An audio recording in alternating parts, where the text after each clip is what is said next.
বিকাশ educare ডিপ্লোমার পক্ষ থেকে তোমাদের সকলকে স্বাগতম। আজকে আমরা ম্যাথমেটিক্স 3 এর চ্যাপ্টার 2 এর খ নিয়ে আলোচনা করব। খতে মূলত কি আছে? রম্বস ও ট্রাপিজিয়ামের ক্ষেত্রফল। রম্বস ও ট্রাপিজিয়ামের ক্ষেত্রফল। তো এক নজরে সূত্রগুলো দেখে নিই আমরা, যে 5টা সূত্র লাগবে এই অধ্যায়ের ম্যাথগুলো সলভ করতে গেলে। তো প্রথমে লাগবে রম্বসের ক্ষেত্রফল। রম্বসের ক্ষেত্রফল আমরা কি জানি? হাফ ইন্টু কর্ণদ্বয়ের গুণফল। তো হাফ ইন্টু কর্ণ কি জানি আমরা? ডি। তো D1 ইন্টু D2। তাহলে রম্বসের ক্ষেত্রফলের সূত্র কি দাঁড়ালো? Half into D1 into D2। তারপরে আসি রম্বসের উচ্চতা নির্ণয়ের সূত্র। রম্বসের উচ্চতা নির্ণয়ের সূত্র কি হবে? রম্বসের ক্ষেত্রফল ভাগ বাহু।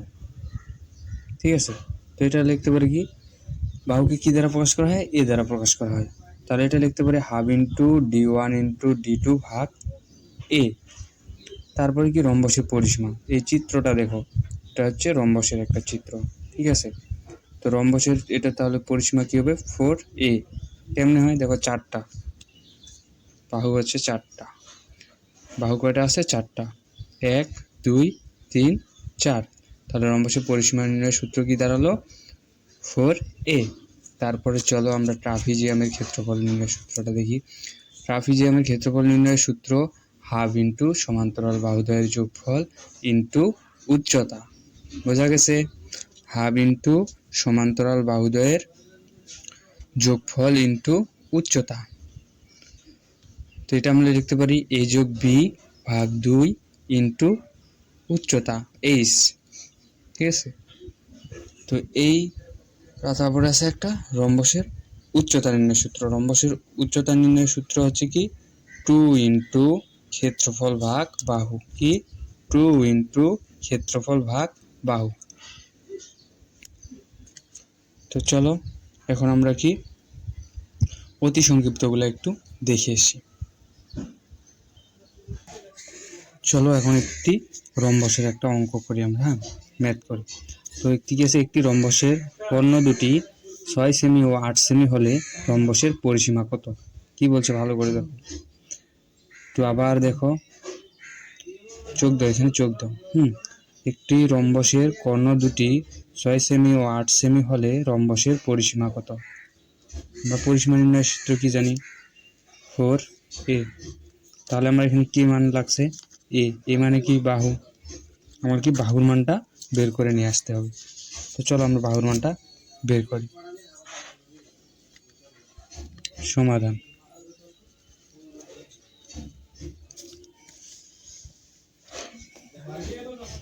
সমাধান, হ্যাঁ, দেওয়া আছে কি? দেওয়া আছে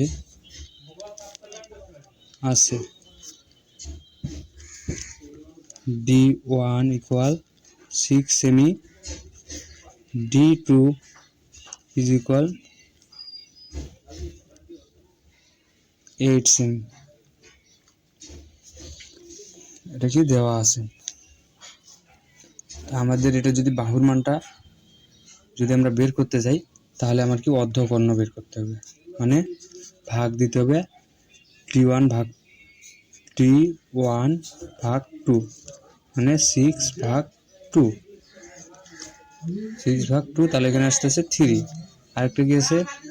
D2 ভাগ 2, তাহলে 8 ভাগ 2 থাকছে এখানে কি আমার?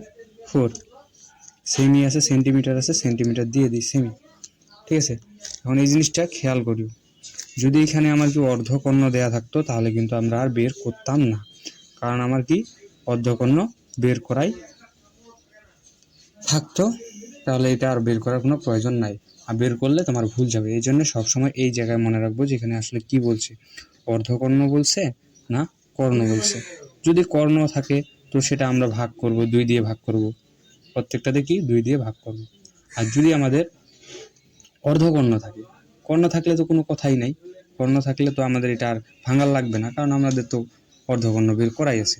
আর যদি কর্ণ থাকে তাহলে কিন্তু 2 দিয়ে ভাগ দিতে হবে। কি বললাম? অর্ধকর্ণ থাকলে সেটা আর ভাঙানোর কোনো প্রয়োজন নাই বাহু বের করার ক্ষেত্রে। বাহু বের করার ক্ষেত্রে এটা আর ভাঙানোর প্রয়োজন নাই। আর যদি আমরা কি করি বের করি তাহলে সেটা আমাদের কি ভুল যাবে। এই জন্য মনে রাখবা, যদি কর্ণ থাকে তাহলে 2 দিয়ে ভাগ দিবা, যদি অর্ধকর্ণ থাকে তাহলে আর প্রয়োজন নেই, যা আছে তাই দিবা। তারপরে কি সূত্রটা কি হবে? সূত্রটা হবে এরকম, এটা আমরা 2টার উপর এখন কি স্কোয়ার করে দেব, রুট করে দেব। রুট করে দিয়ে 3-এর উপর স্কোয়ার যোগ হচ্ছে 4-এর উপর স্কোয়ার। দেখো তো 3 3 9, 4 চক 16, 3 3 9, 4 চক 16, 9 যোগ 16, তাহলে আস্তে আস্তে কত 25, 25-এর উপর রুট করলে কত হয় 5। তাহলে আমাদের কি আসলো, এর মানটা আসলো, এটা বাহুর মানটা আসলো 5 সেন্টিমিটার। তো আমরা কি জানি, রম্বসের পরিসীমা না, রম্বসের পরিসীমা নির্ণয় সূত্র 4a। আমরা রম্বসের পরিসীমা নির্ণয় সূত্র জানি কি 4a। অতএব তাহলে লিখবো এখানে, অতএব পরিসীমা ইজ ইকুয়াল 4a। এর মান কত পাইছি আমরা, দেখো তো, এর মান পাইছি 5। তাহলে 5, এর মানটা বসাই দিলাম 5, 4 5 20, 20 সেন্টিমিটার। এটা হচ্ছে পরিসীমা। এটা কিন্তু অতি সংক্ষিপ্ত। হ্যাঁ, অতি সংক্ষিপ্ত যদি তোমাদের আসে তাহলে এগুলো আর কি অতি সংক্ষিপ্ততে আসবে, সংক্ষিপ্ততে আসবে না। তো আমরা এখন অতি সংক্ষিপ্ততে আসার কোনো চান্স নাই, কারণ এটা একবার শর্ট। সংক্ষিপ্ততে আসলে তোমার 2টার মান বের করতে হবে, বা বলবে যে উচ্চতা নির্ণয় করো, উচ্চতা পরিসীমা মানে 2টা মান বের করতে হবে। সংক্ষিপ্ততে মিনিমাম 2টা মান বের করতে বলবে তোমাদের। আর অতি সংক্ষিপ্তের জন্য শুধু বলবে যে পরিসীমা বের করো, ক্ষেত্রফল বের করো, উচ্চতা বের করো, এগুলাই বলবে। রম্বসের তো 3টা সূত্র, 3টাই বলবে। তো চলো আমরা নেক্সট ম্যাথ দেখি। হ্যাঁ, অতি সংক্ষিপ্ত। তো দেখো এখানে ম্যাথটা কি বলছে, একটি রম্বসের কি আছে ক্ষেত্রফল আছে কি 960 সেন্টিমিটার স্কয়ার, বাহুর দৈর্ঘ্য 100 সেন্টিমিটার হলে উচ্চতা নির্ণয় করো। কার উচ্চতা নির্ণয় করতে বলছে? রম্বসের উচ্চতা। তা আমরা কি জানি, সমাধান।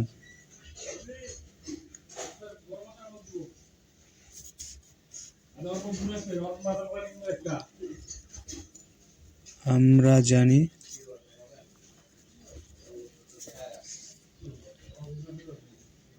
রম্বসের উচ্চতা ইকুয়াল কত,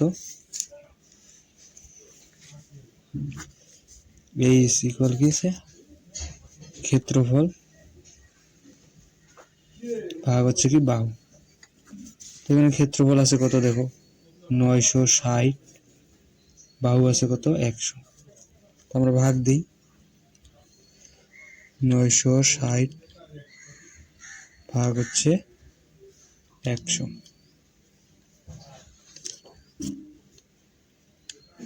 কত আসে 9.6। আমাদের কত আসলো এটা 96, সরি এখানে ভুল গেছে, তবে না ঠিক আছে 9.6 উচ্চতা। তার মানে কি হবে সেন্টিমিটার।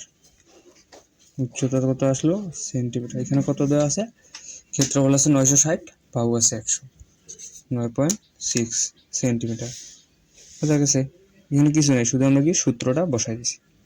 আবার দেখো কি রম্বসের ক্ষেত্রফল কত আছে 960 সেন্টিমিটার স্কয়ার, বাহুর দৈর্ঘ্য 100 সেন্টিমিটার হলে উচ্চতা নির্ণয় করো। কে আমরা জানি কি রম্বসের উচ্চতা এইচ ইকুয়াল কি ক্ষেত্রফল ভাগ বাহু। কার ক্ষেত্রফল? এখানে রম্বসের ক্ষেত্রফল ভাগ বাহু। তো রম্বসের ক্ষেত্রফল দেওয়া আছে 960, বাহু দেওয়া আছে 100। তো 960 ভাগ 100 দিলে 9.